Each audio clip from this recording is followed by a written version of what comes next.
PDA वाले India गठबंधन अलग अलग अपना दावे छेड़ रहे हैं और तमाम पार्टी दल के घटक दल के लोग इसमें मिले हुए हैं।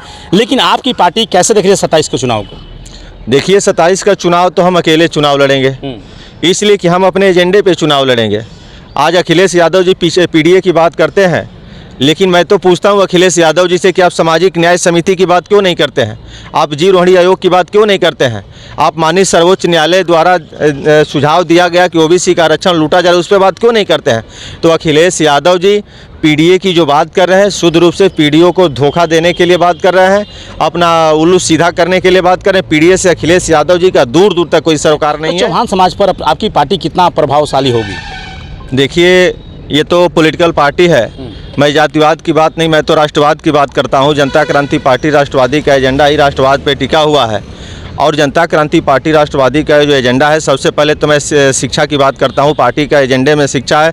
जनता क्रांति पार्टी विगत स्थापना के दिनों से ही समान शिक्षा की बात करती है और सबको, चाहे अमीर हो चाहे गरीब हो, चाहे विधायक का बेटा हो चाहे गरीब का बेटा हो, सबको समान शिक्षा देने के लिए जनता क्रांति पार्टी राष्ट्रवादी संघर्ष भी कर रही है।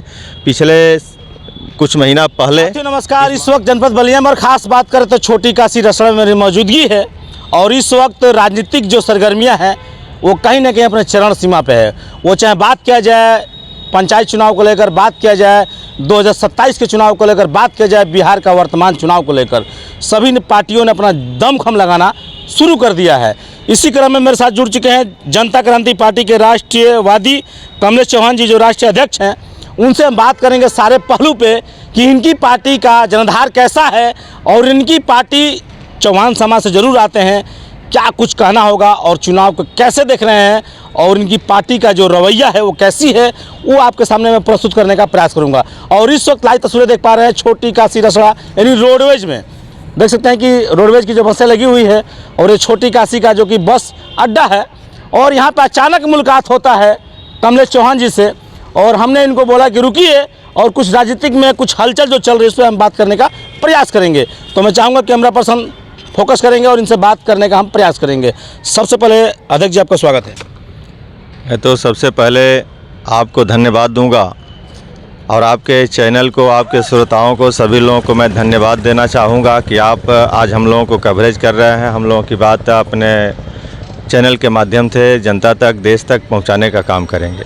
सबसे पहले अध्यक्ष जी बात मेरी होगी चौहान समाज से, क्योंकि चौहान समाज आप भी बिलोंग करते हैं। चौहान समाज में तमाम 20-22 पार्टियां हैं लेकिन निष्क्रिय दिखाई दे रही हैं और आपकी पार्टी लगातार मेहनत कर रही है। चर्चा एक और भी था कि पियरका चाचा से भी कहीं ना कहीं गठबंधन की बातें चल रही थी, लेकिन वो देखने का समय नहीं मिला। क्या कुछ पियरका चाचा को लेकर हुआ और चौहान समाज की जो पार्टियाँ हैं वो निष्क्रिय रूप से दिखाई दे रही हैं, उस पर आप क्या कहना चाहेंगे? देखिए, चौहान समाज के नेतृत्व वाली जितनी भी पार्टियां उत्तर प्रदेश में हैं वो घूम घूम करके 5 साल तो समाज की बात करते हैं, लेकिन जब चुनाव आता है तो ये सारी पार्टियां सपा, बसपा, भाजपा, कांग्रेस आदि की बात करने लगती हैं। ये पिछले विगत वर्षों से कोई भी पार्टी चुनाव नहीं लड़ती है, लेकिन जनता क्रांति पार्टी राष्ट्रवादी निर्माण से ही लगातार चुनाव लड़ रही है। अभी पिछला लोकसभा का चुनाव संपन्न हुआ है और जनता क्रांति पार्टी राष्ट्रवादी की ताकत पूरे प्रदेश और देश के लोगों ने देखा है सलेमपुर लोकसभा में। और जनता क्रांति पार्टी राष्ट्रवादी सलेमपुर में चौथे नंबर की पार्टी थी और तमाम सीटों पे जनता क्रांति पार्टी ने अच्छा वोट पाया। और सन 2026 और 27 के चुनाव के लिए जनता क्रांति पार्टी लगातार संघर्ष कर रही है। अभी 8 अक्टूबर को लखनऊ में सत्ता में भागीदारी सम्मेलन का आयोजन किया गया था चारबाग रेलवे स्टेशन के सामने रविंद्रालय भवन में, जो पूरे प्रदेश के कोने कोने से पार्टी के कार्यकर्ता पदाधिकारी आए और कार्यकर्ता पदाधिकारी सारे लोग 26 और 27 के लिए पूरी ताकत और निष्ठा से आज ही से लग गए हैं। जिस तरह चर्चा बना था कि बालकृष्ण चौहान ने अपनी सिस्टम को लेकर विलय कर लिया, उस पर क्या कहना चाहेंगे आप? देखिए, बालकृष्ण चौहान जी तो बहुजन समाज पार्टी के प्रत्याशी भी रहे घोसी लोकसभा से पिछले लोकसभा के चुनाव में, लेकिन बालकृष्ण चौहान जी भी जनता क्रांति पार्टी पे भरोसा विश्वास कर रहे हैं और जनता क्रांति पार्टी राष्ट्रवादी के नेतृत्व पे और कार्यों को देखते हुए उन्होंने अपने पिछड़े वर्ग महापंचायत पार्टी का विलय जनता क्रांति पार्टी राष्ट्रवादी में किया लखनऊ में, जिनको हम लोगों ने मुख्य अतिथि भी बनाया था अपने कार्यक्रम में, और उन्होंने अपने पार्टी का विलय जनता क्रांति पार्टी राष्ट्रवादी में किया। नेताजी, एक जनता भी जानना चाहिए आपके पार्टी का स्टार्टिंग जर्नी क्या था और कब अपने पार्टी का स्थापना किया? पार्टी को कितने साल हो गए? पार्टी का स्थापना 15 दिसंबर 2017 को लखनऊ रविंद्रालय भवन चारबाग रेलवे स्टेशन के सामने हुआ था और स्थापना दिवस से लेकर के अब तक पार्टी लगातार चुनाव लड़ रही है, लगातार कार्यक्रम कर रही है, लगातार संघर्ष कर रही है। पूरे प्रदेश में जनता का भरोसा विश्वास जनता क्रांति पार्टी राष्ट्रवादी के प्रति बढ़ रहा है और सन 2027 के चुनाव में जनता क्रांति पार्टी राष्ट्रवादी अपने बदौलत अपना प्रत्याशी जिता करके उत्तर प्रदेश की राजनीति में विकल्प देने का काम करेगी। जिस तरह यहाँ पे उत्तर प्रदेश में जातिवाद चुनाव चलता है, वो चाहे यादव जी हों, राजभर जी हों, चौहान जी हो, पिछला अल्पसंख्यक तमाम पार्टियाँ, तमाम दल, तमाम जातिवाद निकल कर आते को लेकर के हम लोगों ने पदयात्रा भी किया था, बलिया में भी किया था, गाजीपुर में, फिर आपके मऊ में, जौनपुर में, कई जनपद में हमने पदयात्रा भी किया और समान शिक्षा को लेकर के जनता क्रांति पार्टी राष्ट्रवादी लगातार संघर्ष करे कि सारे लोगों को एक समान शिक्षा मिलनी चाहिए, एक समान किताब पढ़ानी चाहिए। होता यह है कि पढ़ाया कुछ और जाता है, पूछा कुछ और जाता है, जो पूछा जाता है वो पढ़ाया नहीं जाता है। तो जनता क्रांति पार्टी का उद्देश्य समान शिक्षा इस देश में लागू कराना है। प्रमुख मुद्दों में से जनता क्रांति पार्टी का मुद्दा है। एक बड़ा चर्चा था कि मंत्री ओम प्रकाश राजभर, पियर का चर्चा, बड़ा नाम है उनका, ट्रेंडिंग स्टार हैं और बिहार में उन्होंने बिगुल फूंक दिया है। हालांकि सरकार के हिस्सा थे, लेकिन देखा जा रहा है कि 153 सीटों पर उन्होंने बिगुल बजा दिया कि पूरा हम सीट लड़ेंगे। हालांकि उनकी अपनी मजबूरी कहा जाए चाहे फ़ायदा कहा जाए, उस पर हम जिक्र नहीं करेंगे। लेकिन आपकी पार्टी से एक तालमेल होने का बड़ा चर्चा था पिछले दौर में, क्या हुआ कि इस तरह का नोक झोंक देखने को नहीं मिला? नहीं, देखिए चर्चा तो आज भी है और चर्चा तो हमेशा होती रहती है, लेकिन जब भी चर्चा होती है तो उसमें मैं विचारधारे को लेकर के मैं स्पष्ट हूँ कि जब भी मैं समझौता किसी से करूँगा तो अपने एजेंडे पे ही करूँगा। बिल्कुल, हम अपने एजेंडे से समझौता नहीं कर सकते। यदि अकेले भी हमको चुनाव लड़ना पड़े तो हम लड़ेंगे।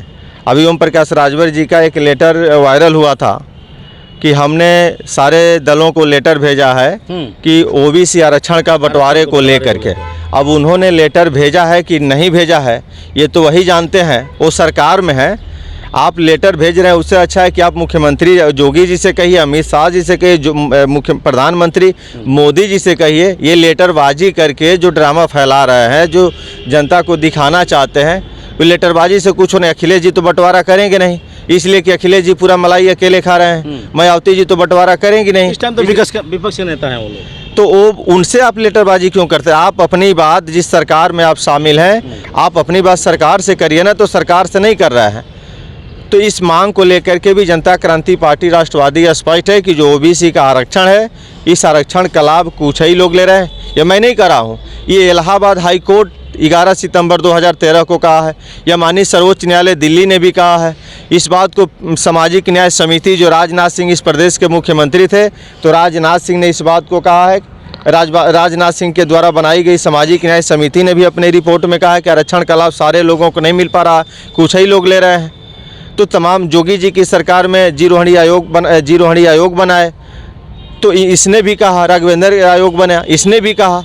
तो तमाम आयोगों ने कहा कि ओबीसी का आरक्षण लूटा जा रहा है, आरक्षण का लाभ सारे लोगों को नहीं मिल पा रहा। अभी सीजीआई गवई जी हैं, गवई जी ने भी कहा इस बात को कि आरक्षण का लाभ सारे लोगों को नहीं मिल पा रहा है, कुछ ही लोगों को मिल रहा है। इस मांग को लेकर के भी जनता क्रांति पार्टी राष्ट्रवादी प्रतिज्ञाबद्ध है और इस मांग को लेकर के जनता क्रांति पार्टी विगत वर्षों से आंदोलन भी कर रही है और आज नहीं तो कल इस मांग को जनता क्रांति पार्टी पूरा कराएगी और उत्तर प्रदेश में आरक्षण का बंटवारा भी कराएगी। अच्छा, इस तरह जिस तरह और अखिलेश यादव जी का जो पीडीए का नारा है वो फर्जी नारा है, झूठा नारा है और धोखा देने वाला नारा है। अच्छा, बिहार को कैसे देख रहे हैं? बिहार में इन दिनों चुनाव का बड़ा चर्चा है, तमाम सेलिब्रिटीज़, तमाम भोजपुरी सिंगर, तमाम जो कि बॉलीवुड के स्टार लड़ रहे हैं, हर पार्टी दल अपना दाव खेल रही है। हालांकि पियर का चाचा भी पूरा गर्मजोशी पैदा कर दिए हैं, तमाम लालू हो, चाहे आरजेडी हो, चाहे जेडी हो, सभी लोग लगे हुए हैं। क्या आपकी भी पार्टी कुछ धमाल करने वाली है बिहार में? देखिए, अभी तो जनता क्रांति पार्टी राष्ट्रवादी बिहार प्रदेश में बहुत कुछ नहीं करेगी, लेकिन यह निश्चित है कि जनता क्रांति पार्टी राष्ट्रवादी बिहार में कुछ सीटों पे चुनाव लड़ रही है और वह रिजल्ट जो है निश्चित धमाल करेगा, जिसका संदेश पूरे बिहार तक जाएगा कि एक और पार्टी जनता क्रांति पार्टी राष्ट्रवादी का बिहार प्रदेश में उदय हो रहा है। और इसका रिजल्ट सन 2027 में जब आम चुनाव होगा तो पूरा प्रदेश और देश देखेगा जनता क्रांति पार्टी राष्ट्रवादी और की ताकत बिहार प्रदेश में, जो मीडिया, सोशल मीडिया के माध्यम से, रिजल्ट के माध्यम से दिखाई देगा। अभी तो हम लोग इसमें टेलर दिखाएंगे, पूरी पिक्चर सन 2030 में दिखाई देगा। बिहार में कौन सी सीट होगी जहां की आपकी पार्टी प्रदर्शन करती हुई नजर आएगी? देखिए, एक हमारे प्रदेश अध्यक्ष अवधेश कुमार बिंद जी, बिहार में 143 तेघरा विधानसभा है, वहाँ जनता क्रांति पार्टी जो भी लड़ाई लड़ेगा, जो भी वहाँ से प्रत्याशी होगा, वह सीधे जनता क्रांति पार्टी से लड़ाई होगी। बेगूसराय जनपद की सीट है, वहाँ जनता क्रांति पार्टी राष्ट्रवादी लड़ाई में है और हम लोगों को उम्मीद है, विश्वास भी है कि जनता क्रांति पार्टी राष्ट्रवादी तेघरा विधानसभा को जीतेगी और जनता क्रांति पार्टी राष्ट्रवादी का बिहार प्रदेश में खाता भी खोलेगी। तो देख सकते हैं कि जनता क्रांति पार्टी राष्ट्रवादी, हमारे साथ राष्ट्रीय अध्यक्ष महोदय ने सारे सवालों पर खरा जवाब दिया, वो चाहे मंत्री ओम प्रकाश राजभर का हो, चाहे आरजेडी का हो, चाहे बिहार चुनाव का हो, या चाहे 27 की सरगर्मियां हो। ये कहीं ना कहीं नज़र आते हुए नजर आ रहे हैं। ये भी उन्होंने फोकस किया कि बिहार में कुछ सीटें हैं जहां हम अपना दाव खेल रहे हैं और चुनाव भी लड़ेंगे और वहाँ परिणाम भी सटीक दिखाई देगा। इस वीडियो को कितना प्रभावित होंगे और अपना कमेंट बॉक्स में प्रतिक्रिया जरूर जाहिर करें। मिलूंगा जल्द नेक्स्ट वीडियो में। जब तक हिंदुस्तान तक न्यूज़, बहुत बहुत धन्यवाद।